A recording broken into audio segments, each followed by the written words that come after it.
Oiê, seja muito bem-vindo ao Na Leitura. Hoje contamos Querida Tia da Valérie Perrin, uma história delicada e misteriosa sobre amor, passado e família. Lembre-se de que essa é uma narração caseira, então caso escute qualquer barulho externo, é apenas a vida real acontecendo. Vamos juntos? Início do capítulo 44, 4 de novembro de 2010. Paulo, tenho duas perguntas. Você consegue me passar os dados de quem ligou para o número de telefone fixo em Guignon, em Saône-le-Torre? E consegue localizar um homem chamado Levgueni Sodkovsky, também conhecido como Soldouro? Soletro duas vezes o nome. Não sei a nacionalidade dele. Ele teria nascido em 1928, um ano antes da esposa que tentou matar. Ela se chama Marie Roman e nasceu em 1929 em Flumet, na região de Savoie. Ela ainda está viva, sob proteção judicial. Soltkovsky foi condenado à prisão por ter agredido Marie. Não sei em qual tribunal. Ele era nômade, dirigia um circo, então é difícil ter certeza sobre a data de nascimento dele e onde vivia. Você está trabalhando em um filme novo? Pergunta ele, enfim. Paul é delegado e atua na sede de polícia de Paris.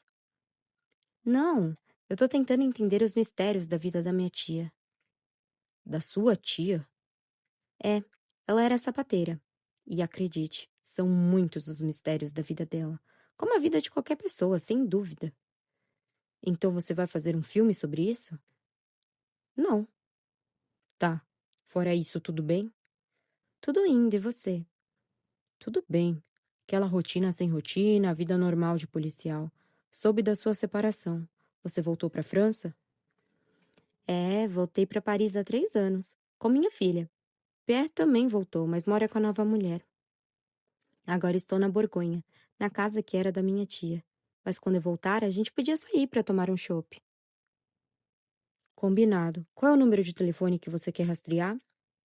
0385856593. Quer as chamadas recebidas e feitas? Se der sim, seria ótimo. De quantos meses? Sei lá, os últimos 6? Vou ver o que descubro e te ligo. A lista de números vai sair rápido. O homem do circo vai demorar mais. Obrigada, Paul. Ao seu dispor, patroa. Paul sempre me chamou de patroa. Eu o conheci no começo dos anos 2000, quando estava trabalhando no filme O Silêncio de Deus. O retrato de um detetive particular misantropo que, a contragosto, acaba envolvido na investigação de assassinatos em série. Eu tinha perguntas técnicas. Precisava de informações específicas sobre o envolvimento dos fatos, as investigações e as etapas necessárias. É só falar com o Paul Sheeran. Ele é super simpático e acho que já fez esse serviço de consultoria para Bertrand Tavernier. Alguém de quem não consigo me lembrar sugeriu isso na época. Bastou um telefonema para eu ir parar na sala dele, com um bloquinho na mão e uma bebida amarga, em um copo longo com o brasão do Olympique de Marselha. Então, o que posso fazer pela senhora? Perguntou ele. Seu filme é sobre o quê? Paul é baixo, careca e parece mais velho do que de fato é. Nada do policial bronzeado e fortão de calça jeans que aparece nas séries de televisão. Não é nem um pouco atraente e sempre está vestindo uma roupa que parece que pegou do armário dos avós. Entretanto, algo nele mexia comigo. Talvez fosse a voz. Tem uma voz tão bonita que poderia ser dublador. E aquele olhar também. Ao mesmo tempo inteligente, malandro e perspicaz. 2 olhos azuis que nem lagoas. Respirei fundo antes de contar o roteiro, e sabe-se lá por que falei. Está vendendo botões? Como assim? Pulou uma casa. E indiquei a camisa quadriculada de colarinho inglês que estava abotoada errado. Uma detenção que durou uma eternidade. Não tive tempo de passar em casa para me trocar de manhã. Só joguei uma água no corpo do vestiário. Ele desabotoou a camisa e abotoou do jeito certo na minha frente. Fiquei vermelha. Por que havia falado uma coisa dessas? Que liberdade eu tinha? Bem, agora que corrigi o erro, como posso ajudar? Segurei meu bloquinho e meu lápis ridículos com força e comecei a falar gaguejando. Estava profundamente impressionada por me encontrar naquele endereço lendário, diante de um policial importante para qual tinha feito um comentário inadequado, e minhas mãos chegaram a tremer suando. Estou criando um personagem, um detetive particular, que vive de tocaia para investigar casos desinteressantes, como adultérios e divórcios complicados. Sua rotina é uma novela. Maridos ciumentos, mulheres traídas, interesseiras, doutores Bovary. Não acho que o doutor Bovary tenha contratado um detetive, interrompeu-me ele com um jeito malandro. Devo ter sorrido que nem boba antes de continuar. Na época, qualquer coisinha me desestabilizava. Sempre tinha um pé atrás com tudo. Mas quando falava dos meus filmes, dos meus projetos, eu era inabalável. Hoje, não sei como consegui entrar no set como se fosse minha casa. Trabalhar com os meus técnicos, organizar o projeto com minha assistente e minha continuinista. Conversar com a figurinista, a montadora, o cabeleireiro, a designer de produção. Como eu conseguia gritar várias vezes por dia sem nem hesitar? Silêncio, ação! Será que eu era outra pessoa quando Pierre era meu marido? Contudo, a necessidade indiscutível de ser cineasta veio muito antes de conhecê-lo. Eu devia ter pouco mais de 10 anos quando descobri o que queria fazer da vida. Estava no Downton, um cinema em Guiana, com Lies, Adele e Hervé. Quando me dei conta, vimos um filme de terror que me deixou apavorada. Amityville 2, A Possessão. Não tínhamos idade para estar ali, mas Hervé tinha dado um jeito de nos colocar lá dentro, e ficamos esperando o filme começar. Durante a projeção, Liège cochichava sem parar no meu ouvido. É cinema, é só um filme. Não é verdade. Nesse dia eu soube que queria fazer filmes que não apavorassem os espectadores, e sim que lhe dessem prazer por estarem sentados na frente da tela. Que nem os desenhos de Sem Pé, nos quais eu gostaria de morar. Uma roupa caída na praia e a cabeça de um menino alegre pulando na água. Um prédio imenso, a neve caindo, numa janela, uma só entre tantas, uma criança sorrindo para o floco. Foi diante desse filme que me aterrorizou que decidi virar cineasta. Com o que você definiria os filmes de Agnes Dugan? Um jornalista perguntou para Pierre em uma entrevista alguns anos atrás. São leves, com fundo social. São sátiras. São inteligentes, sem serem didáticos. Entretanto, não contam só coisas engraçadas sobre os homens e as mulheres. Há certa compaixão. Ela não julga. Tem um olhar carinhoso, mas sem ingenuidade. Ele disse essas palavras antes de só atuar nos filmes dos outros. Eu continuei falando do meu filme para o delegado, que olhava fixamente para mim. Certo dia, um menino de 14 anos, Sammy, entra na sala do detetive. O garoto explica que um amigo dele, chamado Martin, desapareceu e que, diferente dos outros, ele não acha que Martin tenha fugido. Sammy tem certeza de que algo aconteceu com um amigo, que ele não teria decidido ir embora. O detetive manda o garoto ir procurar o que fazer. Não tem interesse algum em histórias de criança. Além do mais, Sammy não tem dinheiro para pagar pelos serviços dele. Os meses se passam. Um dia, o detetive lê o jornal que Sammy desapareceu no dia seguinte à vista do seu escritório. A culpa leva o homem a investigar. Ele descobre, então, que Sammy mentiu. Que nenhum garoto chamado Martim foi declarado como desaparecido na região. Mas o detetive não desiste da história e começa a rondar o colégio para descobrir se existe mesmo esse tal de Martim. Para isso, preciso do senhor, delegado Sarah, para entender a relação entre a Polícia Nacional, a Polícia Municipal e a Polícia Militar. As formações, quem cuida de quê? Se tem acesso aos mesmos arquivos e se sim, quem tem acesso a quê? Quem registra as queixas? Quem administra? Quando cada departamento intervém, por quê? E, principalmente, como é o trabalho com os detetives particulares, se há uma colaboração. Estou disposta, patroa. Como se acaba essa história? E por que se chama o Silêncio de Deus? Isso o senhor vai saber só na pré-estreia. Escrevi o roteiro em questões de meses. Liguei muitas vezes para fazer perguntas a Paul Sheeran. Apesar da agenda cheia, ele sempre me atendeu. Ou ligou de volta assim que podia. Às vezes o encontrei em cafés. Durante a montagem, ele me ligou várias vezes para saber se eu precisava de algo. Ele foi à pré-estreia do filme em Paris. Eu o chamei para subir no palco depois da exibição para agradecer comigo e com os atores. Depois perdi contato com ele.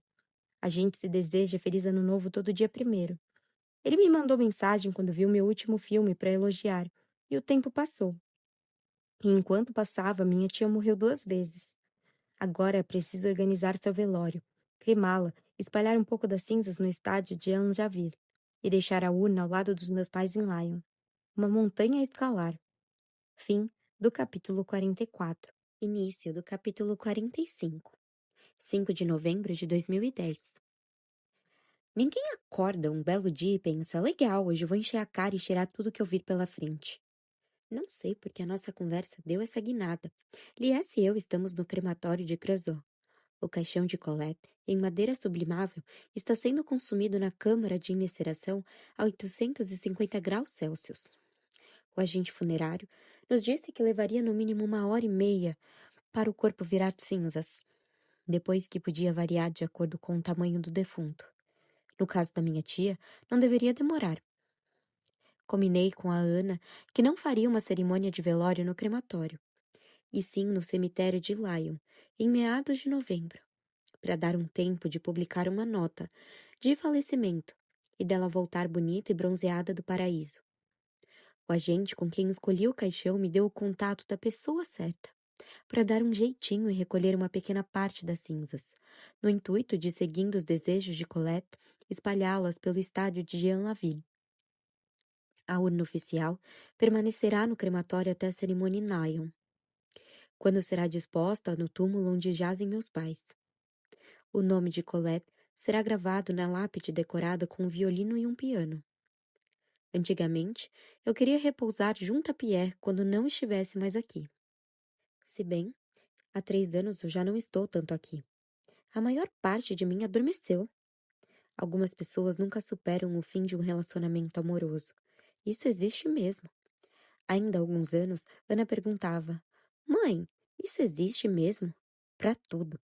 Ela tinha uma necessidade visceral de saber a verdade. Sem dúvida por causa das profissões que o pai dela e eu escolhemos, já que nós dois contávamos histórias que não existiam de verdade. Sim, quando eu não estiver mais aqui, ficarei com eles, Jean, Hannah e Colette. Talvez uma câmara venha a ser gravada ao lado do violino e do piano dos meus pais. Voltaríamos a ficar os 4 juntos, como quando passávamos as festas no restaurante de Georges Vezin. Talvez seja preciso gravar um sapato ou uma bola de futebol em homenagem a Colette. O que será que ela preferiria? Eu queria guardar a lembrança dela trabalhando na sapataria, atrás da sua velha mesa manchada de cera, óleo e tinta. De seu olhar quando o time dela marcava um gol, ou de quando viu Ana pela primeira vez. Para me despedir da minha tia, pedi ao agente funerário que a mantivesse coberta antes de ser acomodada no chão. Antes de fechá-lo, murmurei: Obrigada pelas fitas, obrigada pela confiança. Eu te amo. Lies e eu tomamos um café da máquina que bota açúcar em tudo, até nas sopas.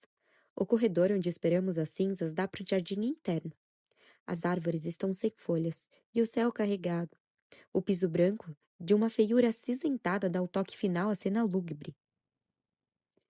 Como é que um dia dá certo? O que te ajudou a parar de beber? O olhar dos cuidadores. Basicamente, toda vez que Natalie conseguia me internar, quando eu não me aguentava mais em pé, quando tinha passado semanas misturando bebida forte e comprimidos, me botavam para fora no dia seguinte. Natalie só queria que me mandassem para a ala psiquiátrica, para me proteger de mim. Nenhum médico de emergência quis me tratar. Ao longo dos anos, todos avaliaram que eu estava apto a tomar decisões sozinho, que eu estava em condições de abandonar o álcool e as drogas por conta própria. Eles só queriam saber de se livrar de mim. Eu levava os médicos no papo e em 2 segundos estava liberado. Natalie telefonava para eles, xingava, implorava, explicava que eu corria risco de vida. Mas não era problema deles. No começo, quando você chega na emergência, ainda jovem, tudo bonitinho, as enfermeiras te olham cheia de compaixão. Mas com 30 anos, na cara, você percebe que virou bêbado vagabundo. No hospital público, um alcoólatra não é considerado uma pessoa doente, e sim uma porrinhação de que querem se livrar rapidinho. Em Gartes, o cara responsável pelo serviço de adictologia se chama Valentim Avenir. E ele não tá pra brincadeira. Não dá pra levar aquele cara no papo, não. Ele sempre dizia que não está ali pra salvar ninguém, que eu ia precisar me salvar sozinho. Eu estava nas últimas quando Natalie raspou as economias e conseguiu me transferir pra lá. Custa os olhos da cara, mas ela diz que nunca fez investimento melhor. Ninguém para de beber pra agradar os outros, isso nunca dá certo. Lá entendi que é precisar parar por mim mesmo. O mais difícil desses tratamentos é voltar pra casa. Você recuperou certo grau de saúde, ganhou um pouco de energia, conversou com psicólogos, contou ou deixou de contar coisa pra eles, dependendo da cara dos terapeutas e de quanto confiava neles. Quando você tá metido com droga ou bebida, em geral as duas coisas, não confia em mais ninguém, muito menos em si. Enfim, o mais difícil é voltar pra casa. A primeira coisa que muita gente faz é comprar uma garrafa de uísque no mercadinho de esquina de cabeça baixa. Na volta de Gachos, comprei limão e limonada.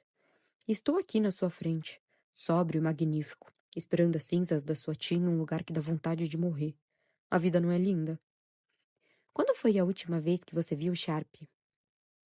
A pessoa certa nos interrompe e me entrega uma urna pequena, como se me passasse droga ou dinamite. Aqui está.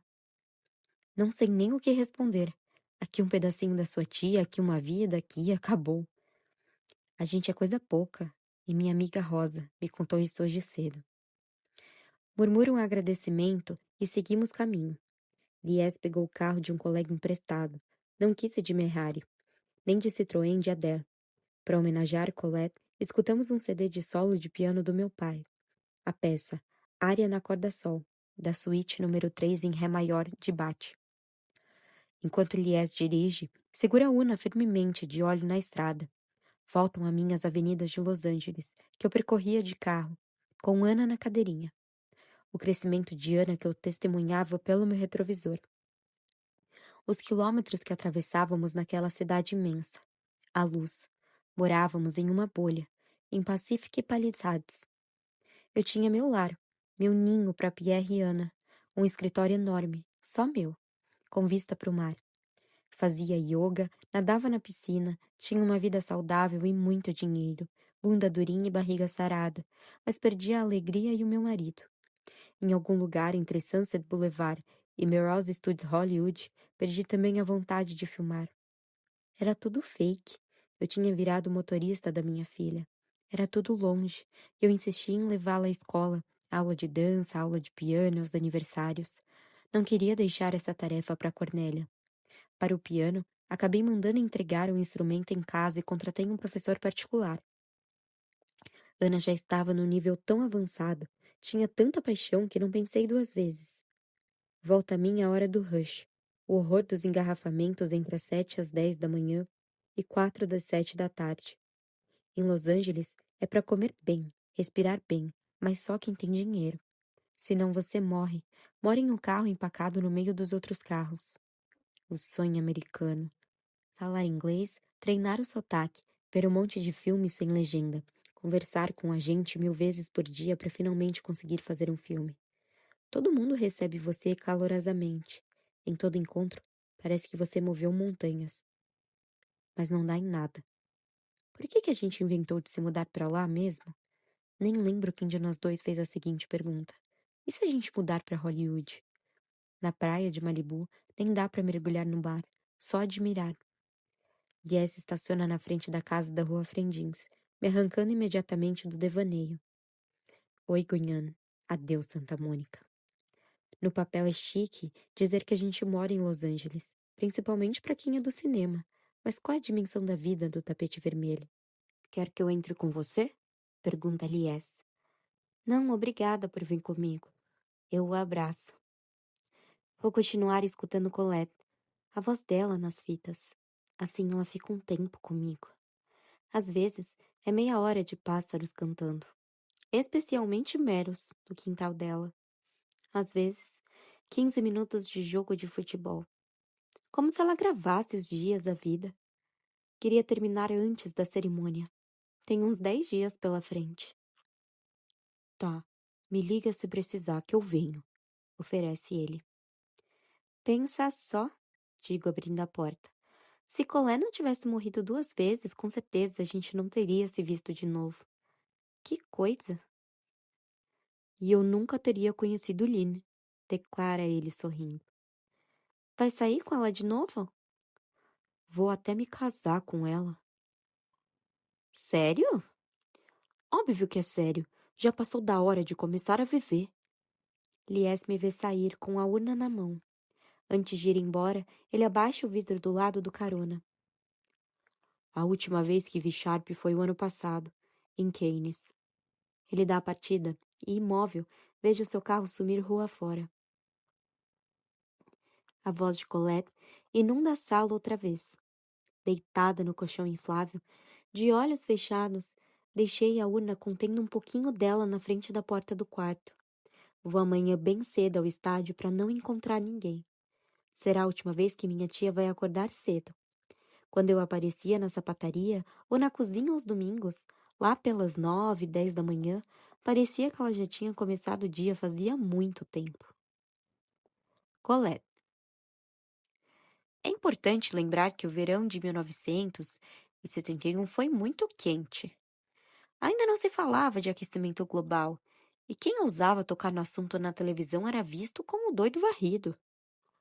As pessoas andavam pelas ruas de Guignon, sem camisa ou só de roupa de banho e camiseta. Fiquei impressionada. No fim da rua, acabava de abrir uma franquia da Aeron, que não estava ajudando em nada nos negócios. Se Mokhtar visse uma coisa daquelas... Foi nessa época que as pessoas começaram a deixar pra lá os sapatos de qualidade e caçar qualquer porcaria por aí. Porcarias que jogavam fora depois de usar, em vez de mandar para o sapateiro consertar.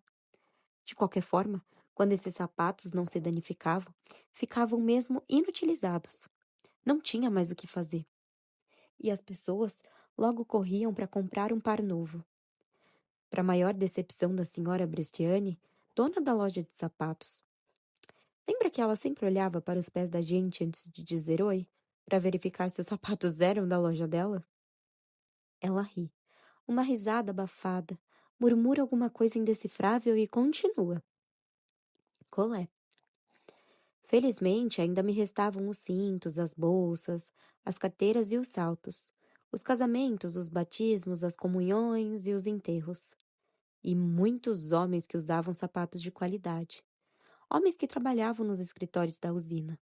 A venda de cadarços, palmilhas e cera, que incrementava o saldo no fim do mês, diminuiu.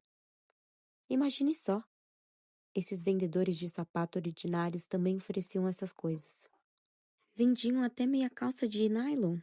Agnes, veja bem. E impermeabilizante. Tinham até inventado um cartão de fidelidade. A cada 4 pares comprados, 10 francos de desconto no quinto. Escuto Colette beber. Minha tia bebia apenas água. Nunca refrigerante. Cerveja, vinho. O que você quer tomar, Colette? Água está bom.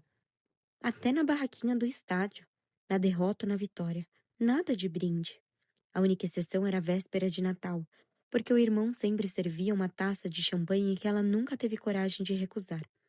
Mas Colette molhava apenas os lábios. Colette. Foi nesse ano que aprendi a usar a máquina de cópia de chaves. Foi bom. Se não, precisaria jogar ela fora. Foi presente do seu pai. Ele sempre queria me dar dinheiro. Nossas únicas brigas eram por isso. Ela se cala, como toda vez que menciona uma lembrança do irmão. E quando continua o relato, é com a voz mais baixa, como se tivesse perdido parte da força. Colette. Acabei com uma máquina novinha em folha na loja. Uma máquina que ocupava a mesa inteira. Tenho certeza de que Jean escolheu a mais cara, a mais eficiente. Ele tinha uma mania de grandeza. Com certeza era por causa da música. Parecia até uma nave espacial. Se Mokhtar visse uma coisa daquelas. E ainda por cima era laranja. E pesada, mais que peso. Para tirá-la do lugar, a gente sempre precisava de no mínimo 3 homens. E fortões. Nada de magricelas. Com a máquina vieram um estoque incalculável de chaves virgens e um quadro para exibi-las penduradas. De repente, minha lojinha ficou moderna. Chegaram novos clientes. Clientes que usavam sapatos, toscos vinham apenas para fazer cópias de chave. Se Mokhtar visse uma coisa daquelas. Nunca me livrei dessa máquina. Até quando surgiram outras tecnologias mais avançadas. Fiquei com a minha primeira. Alguém em Chalon-sur-Saône fez a entrega. E no dia seguinte, um moço bem simpático veio me ensinar a usar. Não era difícil. Era que nem fazer um decalque. Mas a máquina fazia tudo sozinha. Bastava selecionar o formato correto da chave, que ela fazia todo o resto. Eu só tinha que ficar de olho. Verificar no fim do trabalho se tinha dado tudo certo. Eu apertava o on. Quando acabava, apertava o off. Era inglês. Eu nunca tinha visto uma palavra em inglês.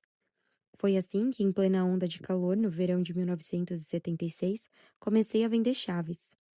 Quando o moço, de Chalon-sur-Saône, que me deu aula, saiu da loja, outro homem chegou.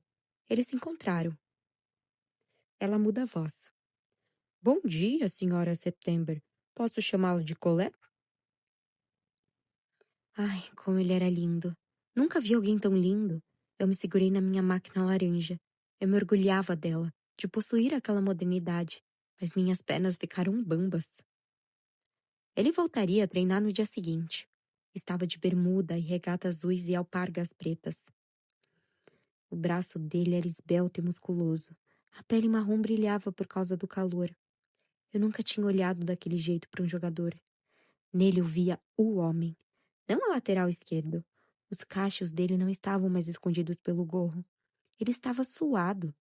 Todos nós estávamos. Fazia um calor inacreditável. Era difícil até de respirar. Todos que não tinham viajado nas férias estavam na piscina ou no rio Arroux. Ou melhor, em bolsões de água aqui e ali, porque o rio estava seco. Na minha oficina, um ventilador velho soprava o ar abafado e quente. Eu respondi que sim. Sim, pode me chamar de Colette. Ela muda a voz para imitá-lo. Eu me chamo Aimé. Aimé Chauvel. Falei sem nem pensar duas vezes. Camisa 11, lateral esquerdo. Tudo aquilo simplesmente saiu da minha boca. Ele sorriu.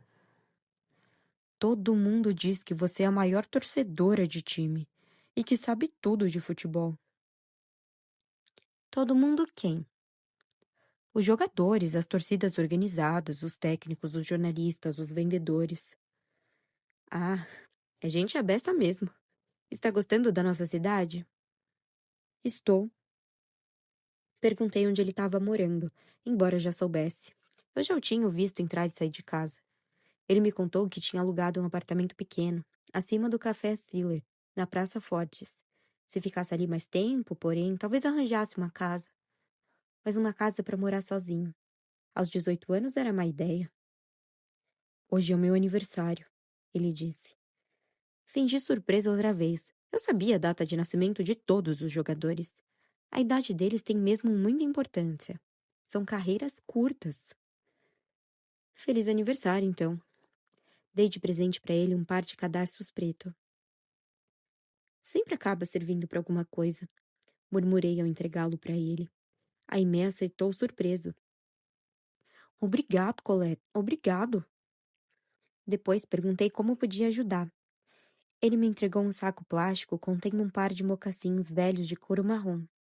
Precisava trocar as palmilhas, as solas, tratar o couro e acertar parte da costura. Pensei em Mokhtar, porque era o tipo de conserto que ele gostava de fazer. Eram do meu avô. Calçamos o mesmo número. Não é urgente. É pro outono, quando a gente não estiver mais morrendo de calor. Segurando os sapatos de inverno dele, me perguntei por que ele os estava trazendo para mim no dia 19 de julho. O que esse grande rapaz fazia na minha sapataria? Foi pensando nisso que falei. Tem quem seja muito bom atacante e outros bem melhores na zaga. O futebol é coletivo, como é a vida. Cada um tem que achar seu lugar. Não existem estrelas no futebol, apenas os jogadores que encontram o lugar certo e que se dão bem. Com coesão, juventude, garra e jogadores bem posicionados pelo técnico, um grande time é formado. Se botar o Pelé no gol, ele certamente não vai fazer grande coisa. Você, Aimé, é lateral esquerdo. Mas na minha opinião, e é só minha opinião, sua maior força seria bloqueando a passagem dos atacantes. Seu lugar sem dúvida na zaga. Você deveria perguntar para o técnico. mas com certeza seria melhor impedindo o atacante de ultrapassar a defesa. Você não me acha bom? Acho. Muito bom. Mas acho que está no lugar errado. Mas eu sempre fui lateral esquerdo. Todos nós podemos mudar nossos hábitos. Acha mesmo? Acho. O que você vai fazer hoje à noite? Precisei segurar na minha máquina nova mais uma vez. Por que aquela pergunta? À noite, depois de fechar essa bateria, eu costumava fazer uma refeição leve e ler, ou recortava artigos para minha coleção, ouvia Maigret na televisão ou escutava Pierre Bellamont no rádio. Sabia, Agnes, que Pierre Bellamont foi um dos idealizadores do Paris Saint-Germain? Escuto Colette beber um gole de água, como se esperasse minha resposta. Ela idolatrava Pierre Bellamont. Eu desconfiava até que fosse meio apaixonada por ele. Colette. Mas era verão. Ainda não tinha começado o campeonato. Eu não tinha nenhuma matéria para recortar. E em 1976, você ainda não tinha idade para passar as férias comigo. Seus pais te levavam nas turnês. Eles deviam ter alguma babá. Como fazia um calor de matar, à noite, depois do trabalho, eu comia tomate com melão à sombra, no pátio, com os pés na bacia de água esperando anoitecer. Às vezes, Louis Beratol vinha me fazer companhia. Mas, sabe, nunca achei chato ficar na minha própria companhia. Nunca achei desagradável ficar sozinha. Silêncio. Eu a imagino na solidão da casa, na solidão da vida, diante do gravador dos meus tempos de adolescente. Colette. Por que a pergunta? Eu quis saber. Você pode vir jantar na minha casa. Eu? É, você, ele respondeu sorrindo. Eu nunca mais vi um sorriso igual aquele. Mas eu não encontrei desculpa. Então respondi: tudo bem. Aperto o stop. Estou exausta. Perdão, tia, por interromper sua fala inesperada, seu entusiasmo, sua vida. Descubro sua vida nessa sua voz tão bonita. Fim do capítulo 45. Início do capítulo 46. 6 de novembro de 2010. Colette tinha rido disso. Pelo menos tinha me contado rindo. Agnes, estamos todos contaminados, como em Chernobyl. Mas é menos grave, eu acho, pelo menos. Mas veja só, a trilha de Guiana é radioativa. Eu me lembro dessa trilha, na qual eu caminhava com Lies do lado do estádio. O estádio Jean Laville foi inaugurado no dia 14 de julho de 1939, logo antes da guerra. O mais absurdo é que era vizinho de uma usina de tratamento de minérios, inclusive urânio, que esteve em atividade de 1955 a 1980. O solo onde foram construídos parte da arquibancada e o estacionamento contém resíduos radioativos. 12 hectares foram contaminados, sem falar do rio, que corre entre a antiga usina e o estádio. Desde o ano passado, a Areva tem financiado obras de enterramento de poluição radioativa. À custa do rei, ironiza Natalie quando perguntam sobre isso no jornal. E qual é o nome do rei? O contribuinte. No entanto, não foi isso que impressionou minha tia. Para ela, radioativo ou não, era nesse estádio, nessas arquibancadas que ela sentia e sem dúvida vivia os momentos mais impactantes da sua vida. É lógico que tem a música do meu irmão, disse ela a Louis Bertal quando eu tinha uns 10 anos. Mas quando FCG joga, eu tremo que nem vara verde. Por que você treme que nem vara verde? Perguntei um pouco irritada. Ela ficou surpresa com meu questionamento. Logo eu, que nunca lhe perguntava nada. Então respondeu. É como uma fogueira de São João. Já viu uma fogueira grande assim? Eu fiz que sim, para acabar logo com o assunto, porque aos 10 anos meu objetivo era falar o mínimo possível com ela. É assim, só que no corpo todo, acrescentou ela impassível, como se dissesse, passa o sal. Fiz que sim de novo e lhe dei as costas, pensando. Cacete, além de ser um saco e morar nessa casa fedorenta, ela ainda é meio lelé. Estou sozinha no escuro com a urna na mão, a caminho do estádio. Já vi isso no cinema, mas nunca na vida real. Está garoando, mas não venta. Onde jogo as cinzas? Onde é que seria importante para ela? Eu me preparo para escutar o restante da gravação sobre a Aimee. Pus a fita em um Walkman. Um de verdade. Alto reverse. O modelo desses que a gente tinha na adolescência. Foi Hervé quem deixou para mim na soleira da casa, com um bilhete. Assim também vai dar para escutar as fitas da sua tia andando por aí. Beijo grande, Hervé. Para criar coragem e escutá-la, dou play. A voz dela nos meus ouvidos, a imensidão do estádio mergulhada no escuro ao meu redor. Será que o fantasma de Colette me acompanha? Dança à minha volta? Meu pai, minha mãe, Blaze, Mokhtar, Blanche. Colette. Reencontrei o sorriso de Aimé às 7 da noite. Ainda devia fazer uns 40 graus na rua. Eu não sabia nada de nada. Aos 30 anos não sabia nem me vestir. Não sabia o que levar de presente. Eu tinha telefonado para Jean, mas ele sabia ainda menos do que eu sobre esses assuntos. Então passou o telefone para sua mãe. É a Colette, ela está com uma dúvida. Hannah atendeu e me perguntou: Vão quantas pessoas? Eu não tinha pensado nisso, mas realmente quantas pessoas iriam? Só nós dois ou mais gente? Era o aniversário de Aimee. Ele sem dúvida tinha organizado uma festa. Sempre uma boa ideia levar uma bebida, aconselhou Hannah. Uma garrafa de vinho ou champanhe. E de presente, como ele está fazendo 18 anos, é melhor escolher um disco na loja da senhora Bendin. Um LP ou um compacto. Ou um duplo. Depende de quanto você quer gastar. Mas que disco? Perguntei em pânico. Pede à senhora Bendin os maiores sucessos do ano. Pode deixar. A senhora Bendin tinha a loja mais bonita de manhã. Era uma loja de decoração que no fundo vendia vinis.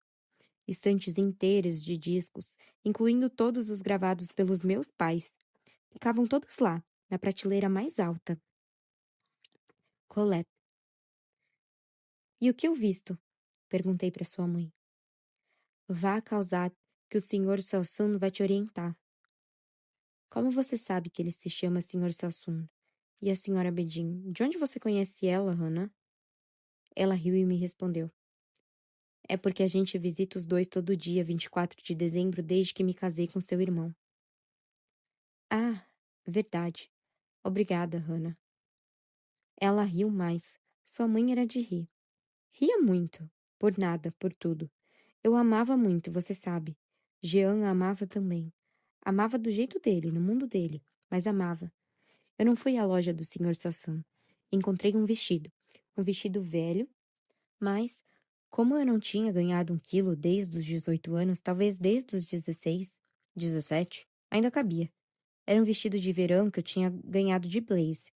Tinha botões na parte da frente. Eu não ia comprar um vestido. Francamente, não estava indo para um casamento nem nada. Agora, a senhora Bendin me recomendou Daddy Cool, de Boney M. and Dancing Queen, do ABBA. Nunca tinha ouvido falar, mas ela disse que conhecia o gosto dos jovens que iam na loja dela. E senhora September? Se ele já tiver, é só dizer ao menino que dá para trocar.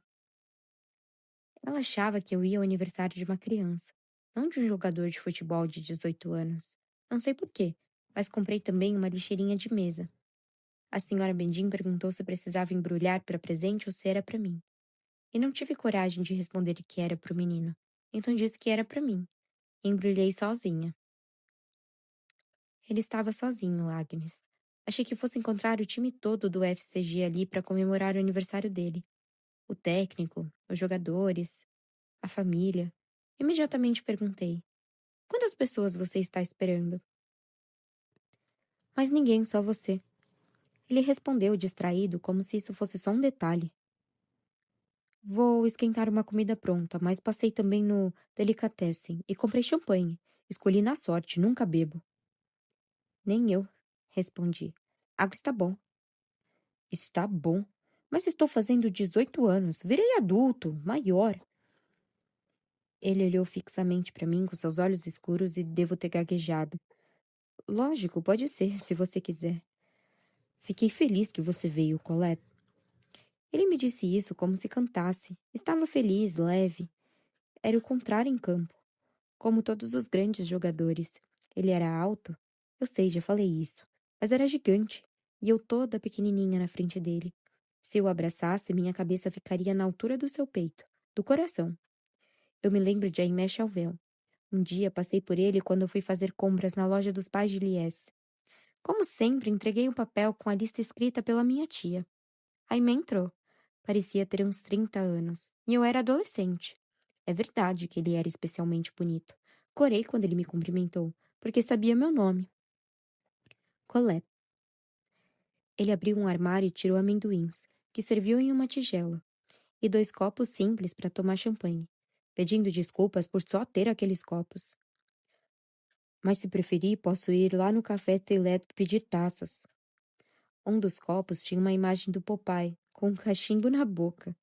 Antes de me convidar a sentar em uma mesa baixinha, ele abriu uma última porta e me mostrou um pacote de ravioli, um de cassoulet e outro de cuscuz, guardados perto dos talheres.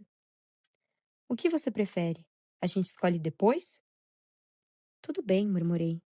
Imagine, eu não sentia a menor fome. E devia estar uns 40 graus na casa dele. Eu me arrependi de ter colocado aquele vestido que grudava na pele. Eu ainda estava segurando os discos e a lixeira. Ele abriu a garrafa e soltou um grito alegre, porque metade da bebida derramou no chão quando a rolha estourou com um barulho assustador e fez uma lâmpada do teto explodir. Ajudei a Aimé a secar com papel toalha, porque ele não tinha pano de chão nem esfregão. Ele deixava a louça secar na pia, lavava a roupa dele e de cama uma vez por semana na cafeteria do térreo. O preço era incluso no aluguel. Trocamos a lâmpada. O sol ainda batia na parede. Sugeri que abríssemos todas as janelas para arejar, porque continuaria quente por 1 ou 2 horas, mas depois certamente ficaria mais fresco. Ao dizer isso, pensei de qualquer modo, dali a 2 horas eu estaria em casa e... Paro de escutar a fita.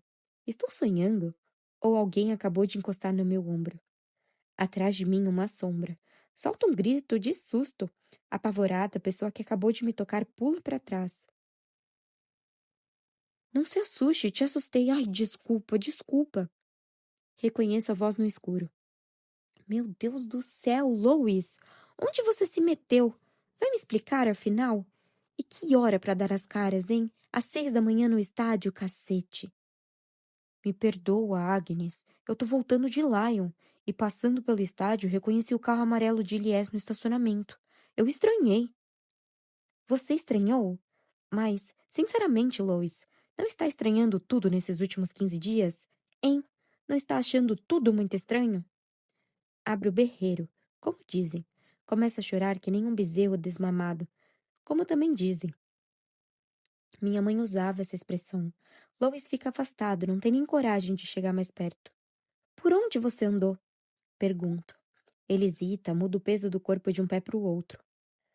Tentei encontrar o pai de Blanche, mas perdi o rastro dele em Valence, e depois passei em Lyon para visitar o túmulo dos seus pais.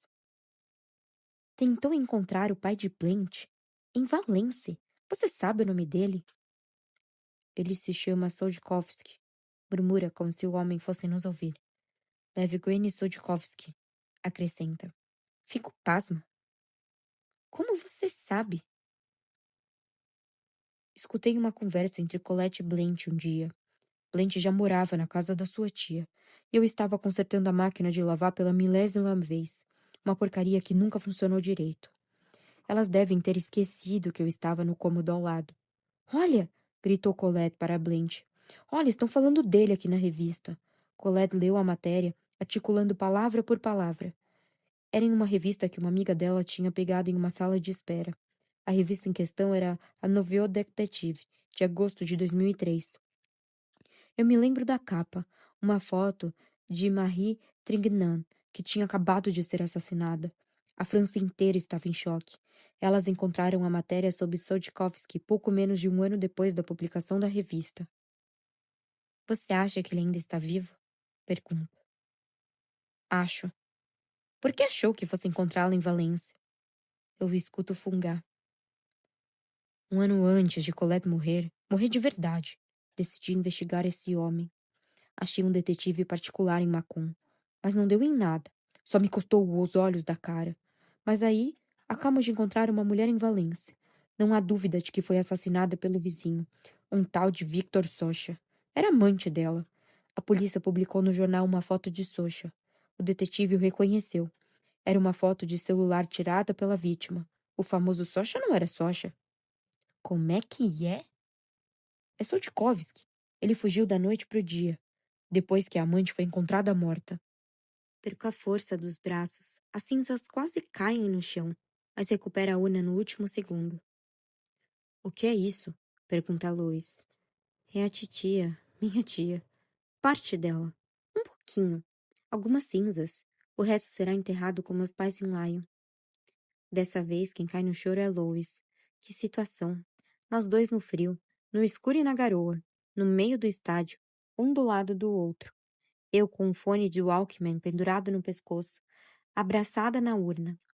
Nem pensaria em botar uma cena dessas em um filme. Ainda mais sem luz. E o dia teme em não nascer. Não tenho coragem de mandar Lois embora.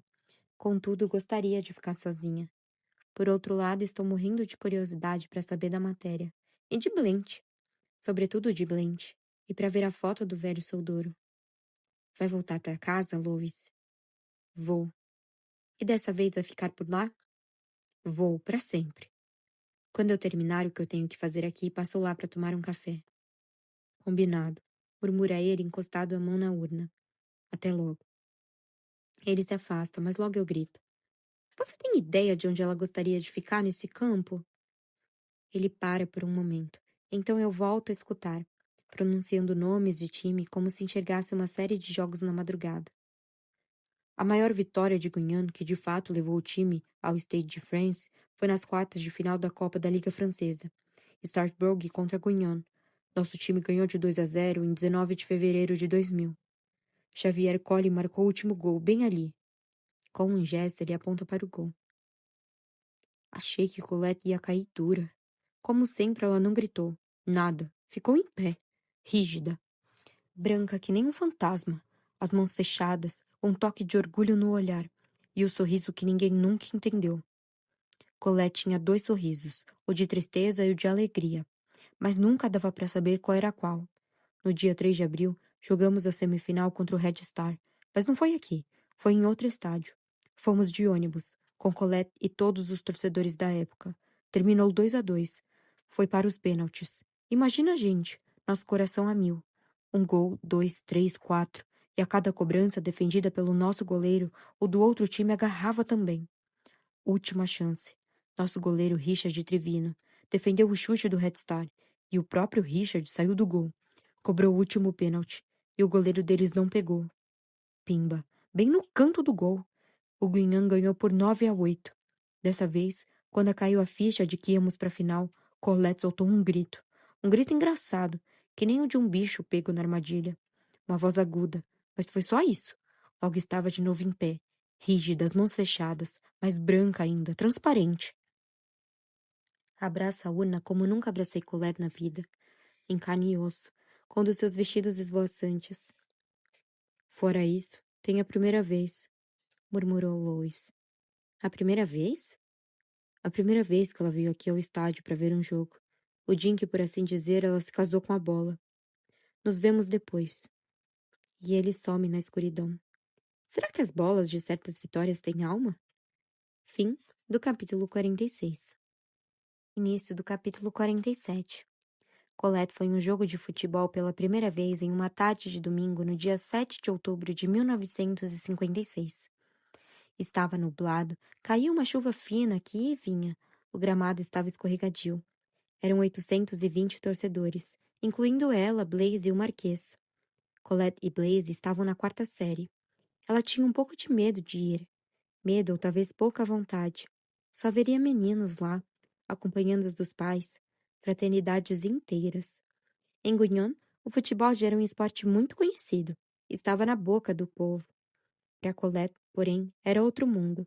Só os ricos tinham TV, e os pais dela não se interessavam por esportes. Só que pela cidade inteira, as pessoas falavam dos placares dos jogos, do time como se comentassem sobre o tempo. O recreio da escola estava começando a ser misto, mas as aulas não.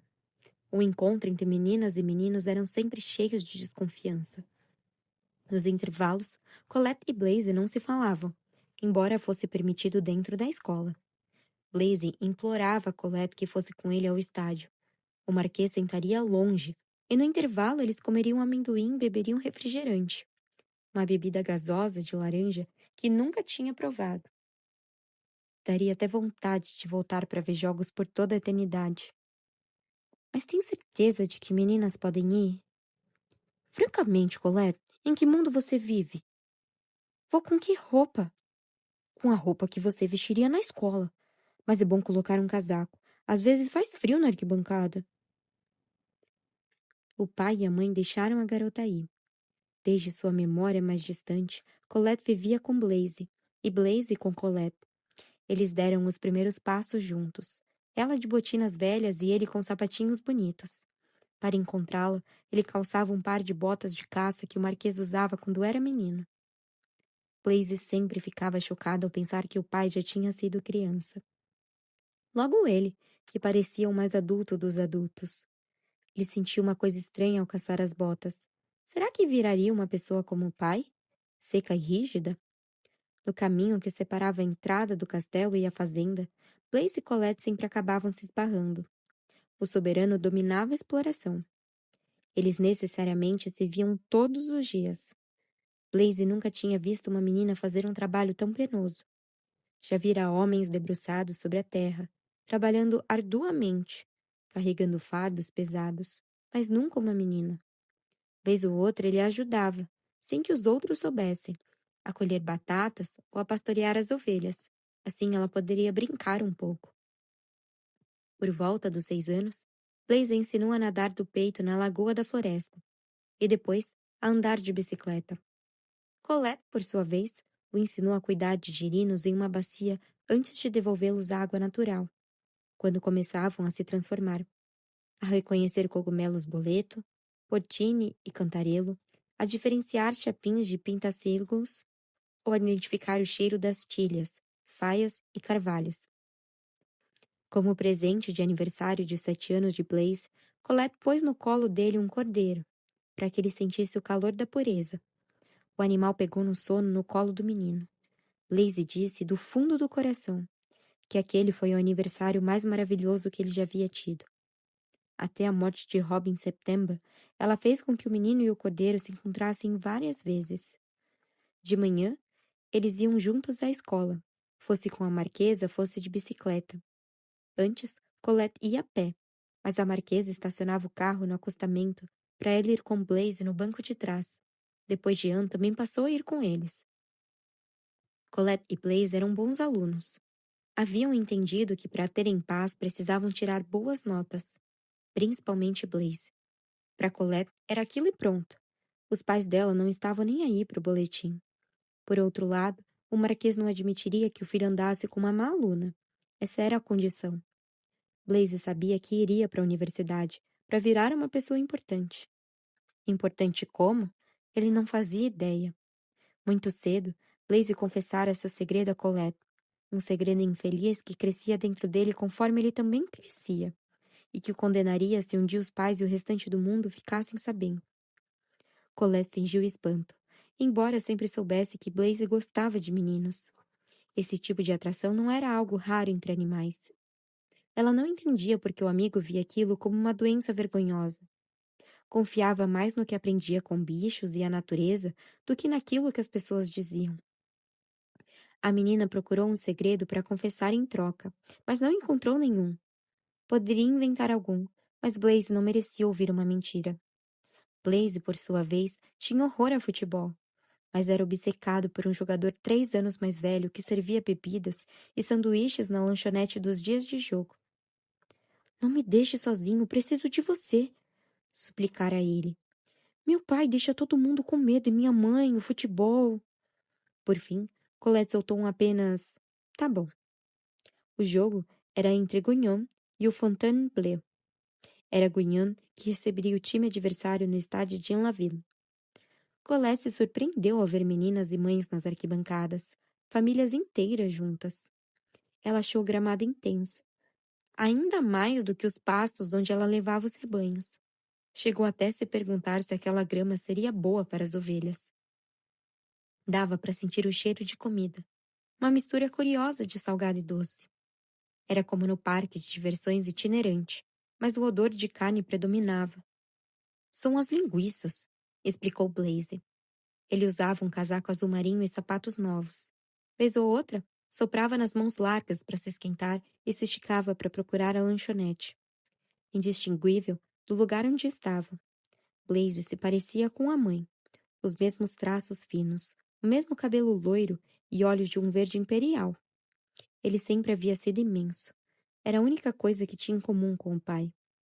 A alguns metros deles, o marquês estava cercado de outros homens. Pela primeira vez, Colette o vi sorrir. Então era isso. O futebol deixava as pessoas sérias felizes. As músicas das torcidas, a alegria, as gargalhadas, a descontração. Aquela multidão que se encontrava para festejar um acontecimento conquistou o coração de Colette. Quando os dois times apareceram, ela ficou impressionada com a aclamação dos espectadores à sua volta.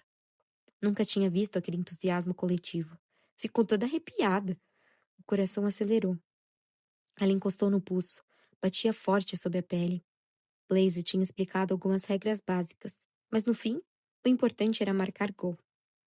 Como no recreio, quando os alunos jogavam bola e o gol era delimitado por casacos embolados no chão. Marcar gol e não tomar gol. Também era preciso incentivar os jogadores. Outros gritavam, vai! Quando o jogador dominava a bola com os pés. Até o Marquês. Especialmente o Marquês. O único lugar onde os homens se permitiam se emocionar era no estádio. Nos primeiros 20 minutos, o Guignan foi dominado pelo Fontainebleau. O goleiro deles teve que esperar até o minuto 21 para tocar na bola. O de Guignan já tinha defendido 3 chutes fortíssimos nos minutos 12, 13 e 16. E toda vez, suspiros e gritos abafados de alívio se espalhavam pela arquibancada. Palavrões também. Ali não era proibido. Escanteio, certos torcedores repetiam. O que é escanteio? Perguntou-se Colette, sem coragem de perguntar em voz alta. Ocupado demais com a espera do intervalo, Blaise mal olhava para o campo. Passados 33 minutos do jogo, depois de mais uma defesa do goleiro de Guignan, que começava a ser aclamado como herói, sortudo ou milagreiro, o time dele tomou as rédeas do jogo, marcando um gol. Um gol de cabeça. Quando a bola acertou a rede, o ar vibrou. Todo mundo se levantou no mesmo instante, até o Marquês. Especialmente o Marquês, que de novo gritou mais do que os outros. Alguns balançavam bandeiras e outros faixas. Então Colette fez com que todo mundo se levantou e aplaudiu. Sem coragem de gritar, mesmo morrendo de vontade. Na arquibancada norte, os torcedores esmurravam as chapas de metal. Era uma confusão dos infernos. Depois, ela viria a saber que essa arquibancada norte, coberta de chapas de metal, levava muitas pancadas a cada gol. Quando o árbitro apitou no fim do primeiro tempo, ela sentiu um aperto no peito. Queria que continuasse. Leisa pegou pela mão e a arrastou até a lanchonete, deixando o pai com os outros. Todos os torcedores pareciam ter marcado de se encontrar no mesmo lugar. O gol tinha eletrizado os homens, as mulheres e as crianças. Ela escutava a esperança na boca de todos. No começo, sentiram medo. Mas, agora que Gonhon estava à frente, tinham que marcar outro gol logo no início do segundo tempo para deixar a vitória bem encaminhada. Na fila, quanto mais se aproximavam da barraca, mais a mão de Blaze ficava quente e suada na dela. Ele acabou se aproximando do vendedor para pedir 2 sanduíches e 2 refrigerantes de laranja. Enquanto procurava o dinheiro no bolso, balbuciou para o garoto. Tudo bem? Quando você vai jogar de novo? Quarta-feira, contra o San Marcel, no estádio da Cidade Nova. Respondeu o rapaz. Eles entregou 2 garrafas e 2 sanduíches. Obrigado, tchau. Blaze deu meia volta, como se tivesse visto o diabo, e os dois retornaram para a arquibancada, se acotovelando para abrir caminho. Qual é o nome dele? Cochichou Colette no ouvido de Blaze. Alain, sussurrou Blaze, ainda abalado por ter trocado 3 palavras com o outro. Bom, Alain exagerou na mostarda dos sanduíches. Está picante demais. Eles deram uma risadinha, saboreando a mistura de laranja, pão quente e linguiça besuntada de mostarda. O segundo tempo começou, e Colette ficou feliz imediatamente. Não graças à companhia de Blaze, nem à bebida mágica, mas porque tinha acabado de se apaixonar pelo que os jogadores faziam ali, na frente dela, no frio e naquela alegria generalizada, como se o futebol quisesse seduzi-la. Fechar com chave de ouro esse amor incipiente. O time dos Forgerons marcou um segundo gol aos 47 do segundo tempo. E nesse dia, Colette aprendeu o que significava soltar a bola no meio do campo, descer o campo, dar um passe, chutar a bola na rede, destino, sorte, entregar na mão de Deus. Fim do capítulo 47. Início do capítulo 48. 6 de novembro de 2010. São 8 horas quando empurro a porta de casa de Louis Berton. Ele mora no meio da rua Saint-Pierre, a aproximadamente 200 metros da sapataria. Um frio úmido penetra todos os poros da minha pele. O céu está baixo, como se congelado, mas o dia finalmente nasceu. Conheço essa casa como a palma da minha mão. Não mudou nada. Os canteiros, a pérgola perto do bicicletário, um pequeno moinho de pedras que Lois fez para a filha, cujas pás ainda giram, um barracão de jardim pintado todo ano. Tudo é minuciosamente organizado. Quando eu era pequena, a esposa de Lois me dava medo de tão magra. Ela vivia doente, muitas vezes de cama. Lois tinha uma tigela cheia de balas na entrada e uma filha mais velha que eu, que me fascinava. Ela estava na faculdade, cheirava bem, era alta, elegante e, acima de tudo, noiva. Para mim, ter sucesso na vida era estar prometida a um príncipe encantado. Minha nossa! Na rua Saint-Pierre, a maioria das casas é idêntica, e quase todas geminadas. Elas pertencem por muito tempo à usina, que as revendeu a proprietários particulares nos anos 1990. Que eu saiba, Louis sempre morou aqui. Acho que os pais dele já moravam na casa quando ele nasceu. Bata a porta, ele grita para eu entrar. O chão do corredor está úmido e com cheiro de desinfetante de eucalipto. Dá para perceber que ele acabou de fazer faxina. As cadeiras estão viradas de ponta cabeça, apoiadas na mesa da sala de jantar, mergulhada no escuro. Sentada à mesa da cozinha, Lois toma um café. Na frente dele, o jornal de Saône-Leroy está aberto no caderno esportivo. É mais forte do que eu. Aperto o interruptor e a luminária do teto emana uma luz amarelada que aquece o ambiente. Nas paredes, um relógio e 2 fotos de casamento, o dele e o da filha, 30 anos depois. O príncipe encantado envelheceu. Sorriu por dentro. Já viu a cara do seu, Agnes? E mesmo assim ele deu no pé. Sorriu por dentro de novo. Colette morreu, e graças a ela eu sorrio por dentro mais uma vez. Pega um café, oferece Lois apontando a cafeteira. Detesto água suja. Estou acostumada demais a tomar expresso. Lois, acho que quero comprar de você a casa da rua Frendins, onde Colette morava. Pra quê? Não sei. Tem que fazer obra se quiser modernizar. Não tenho a intenção de modernizar. Gosto como está, original. Mas uma moça como você pode comprar até um castelo por aqui. Não quero nenhum castelo, quero uma casa. Ela não vale nenhum centavo. Bom, então eu não vou te pagar nenhum centavo. Ele dá de ombros, como se dissesse, você é quem sabe. Falando em casa, comento. Você conhece a pessoa que mora na da rifa do meu pai? Antônio Eté. Ele era médico, trabalhava no pronto-socorro de Chalon. Agora conserta carros velhos, principalmente desse tipo de Liesse. Deve ter uns 10 no quintal dele. Brancos, azuis, laranja. Parece até um campo florido. Ele comprou um terreno de um agricultor para deixá-los estacionados lá. Chega a ser bonito. Só Merhares? Isso. Que engraçado. É meu carro predileto. Meu pai também adorava. Ele ficaria feliz de saber que a casa da rifa tem tantos. Onde você deixou as cinzas? Espalhei por aí, principalmente para os lados do lateral esquerdo. Respondo sem saber onde essa posição atua no campo de futebol, além de talvez a esquerda. Do lateral esquerdo? Aimé Chauvel.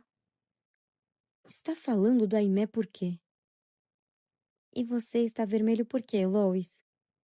Ele dá de ombro de novo, como quem diz, ai, deixa pra lá. Já selecionou a música da cerimônia de Lion? Questiona, mudando de assunto. Ainda não. Certamente vou escolher alguma sonata interpretada pelo meu pai. Ele me olha por um bom tempo. Parece triste e cansado. Passa a ponta dos dedos no jornal. Vejo que procura as palavras certas, que eu tenho tempo de sobra. Eu me sirvo de uma xícara de água suja. Escutou as fitas? Pergunta, enfim. Todas não. Ainda não. E você, Lois, escutou alguma? Ele fica chocado com a pergunta. Não, eu não me daria essa liberdade. Essas fitas eram para você. Viraram uma obsessão. Obsessão? Colette só pensava nisso. Quando eu ia visitá-la, ela estava sempre sentada na frente do toca-fitas gravando alguma coisa. Por que você não me ligou? Por que não me contou que ela estava viva? Você morava nos Estados Unidos. E depois da morte de Blanche, Colette me fez jurar pela vida da minha filha que não falaria nada. Ela dizia que se não soubesse nada, você não corria riscos. E eu ficava irritado porque esse sujeito, esse tal de Soltkovski, acabava ditando as regras. Encontrei a mãe de Blanche há 3 dias. Ela mora em um lar para idosos em Salanches. Usa uma identidade falsa. Ela está viva? Pergunta a ele, estupefato. Está? Como você encontrou? É uma longa história, mas começou com uma carteira de identidade escondida na casa de Colette, embaixo do móvel da TV. Que identidade? De Blanche Saltkovsky, nascida no dia 7 de março de 1946 em Flumet. Dei o documento para Marie. Esse é o nome dela, Marie Roman. Marie, Blanche, Colette. Colette nunca soube que eu tinha procurado um detetive. Teria brigado comigo e me chamado de irresponsável. Ele abre o envelope em cima da mesa e me entrega uma matéria com a foto de um homem de casaco cinza, puxando um carrinho de feira, curvado, baixo, de cabelo branco. Como é que esse velhinho ainda aterroriza tanta gente? Isso é o que eu queria saber, responde Lois. Era o vizinho perfeito, discreto, quieto. Fazia compras de manhã e depois sumia de vista. Até o dia em que a pobre coitada que tirou essa foto da janela foi encontrada morta. Ela se chamava Matilde Pinson. O fato dele desaparecer logo após o assassinato despertou suspeitas. Ele tinha esvaziado a casa alugada, tirado tudo de dentro, e ido embora sem deixar rastro. De acordo com a investigação, a vítima era sua companheira. Quantos anos ela tinha? Era mais nova que ele, 63. Coitada. Ele foi preso depois de quase matar a mãe de Blanche. Tem um amigo policial em Paris que está investigando o Soltkovski agora mesmo. Tenho que falar com ele sobre Valence. Por que Blanche tinha tanto medo dele? Você acha que ele teria agredido a filha? Ela nunca me contou nada. O terror ficava subentendido. Você guardou a matéria do Nouveau Detective? Eu decorei. Quando acabei de consertar a maldita, como chamava a máquina de lavar de Colette, dei um jeito de ir ao banheiro com a revista que elas esconderam na gaveta da mesa da cozinha. Eu sabia que elas logo iam queimar ou rasgar a revista e jogar no lixo. Colette tinha descido para a sapataria e Blanche ido para o quarto. Era um milagre aquilo ainda estar ali na gaveta. Roubei e fui me trancar que nem um ladrão. Se Colette me pegasse no flagra, talvez nunca mais me dirigisse a palavra. Juro que estava com as mãos tremendo, mas precisava entender aquilo. Se ponha no meu lugar. Procurei e encontrei a manchete que Colette tinha lido em voz alta. Suspeita em fuga. O começo da matéria era um horror. Soltkovski tinha espancado a companheira que queria abandoná-lo. Tinha um retrato dele, uma dessas fotos que a polícia tira de um suspeito detido. Devia ser um pouco antiga. O homem havia fugido depois de espancá-la. Estava sendo procurado pela polícia. Segundo o artigo, ele já tinha enfrentado problemas na justiça por agressão e sido preso. Quer dizer que, depois de sair da prisão, ele continuou? Exato. E acabou matando. Sim, a matéria contava que a vítima, que era de Marselha, tinha se salvado por um milagre. mas que levaria anos para voltar a viver normalmente de tantas sequelas que teve. Ele fecha os olhos. Lembra de mais alguma coisa, Lois? Não. Guardei a revista no lugar e fui embora sem pedir meu pagamento. Ele tinha fugido da polícia. Estava foragido. Então, a partir desse dia, não parei de me preocupar com ela. Ficava de patrulha na frente da sapataria, a qualquer hora. Era 2004, logo antes do verão. Eu queria ir à delegacia para avisar que Colette e amigas sem dúvida estavam em risco. Mas para Blanche se esconder na casa de Colette, não devia confiar na polícia. Como ela era, a Blanche? Boazinha, discreta, igualzinha à sua tia, mas ao mesmo tempo completamente diferente. Dava para ver que as duas não tinham a mesma vida, a mesma história. E Colette sempre se camuflou na paisagem, enquanto Blanche, mesmo se quisesse, não conseguiria. Ele olha para a foto do casamento como se pedindo perdão à cara metade. Na primeira vez que vi Blanche, ela devia ter uns 60 anos. Na época eu fiquei na minha, mas para você posso confessá-la. Eu sonhava em levá-la para a cama, beijá-la. Hoje em dia não se diz mais essas coisas, mas se eu pudesse dormir com ela, teria sido o homem mais feliz dos homens. A conversa está tomando um rumo mais do que inusitado. Louis, padeiro aposentado, com quem a gente comprava pão no chocolate de manhãzinha ao sair do tacô, com sua camisa quadriculada diante da foto do seu casamento, me confessa a última coisa que eu poderia esperar. Você se apaixonou por ela? Ele me encara perplexo, então responde direto. Era impossível não se apaixonar por ela. Impossível. Ela era bonita demais, mulher demais, tudo demais. O mundo inteiro se apaixonaria por ela. Até uma pedra, um pedregulho do rio. Mas você acha que ela sentiu mesmo por você? Óbvio que não. Dava para ver que Blanche, em Guignon, só queria paz. Não uma aventura com um velho gagá que nem eu. Colette e Blanche eram amicíssimas. Era bonito de ver. Eu adoraria ver uma foto delas juntas. Ah, acho que não tem nenhuma.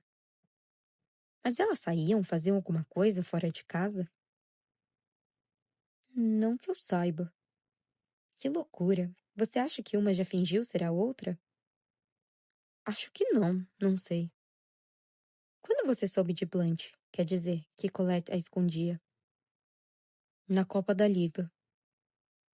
Na vitória de Guiana no Stade de France? Isso. Em 2000? Isso. Quando Colette passou vários dias desaparecida? Isso. Ela estava com Blanche? Estava. Foi então que sua tia voltou com ela.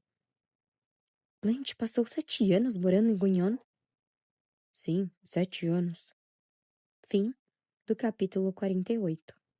Se você está gostando do livro, lembre-se de se inscrever no canal e ativar as notificações para não perder os próximos capítulos da obra.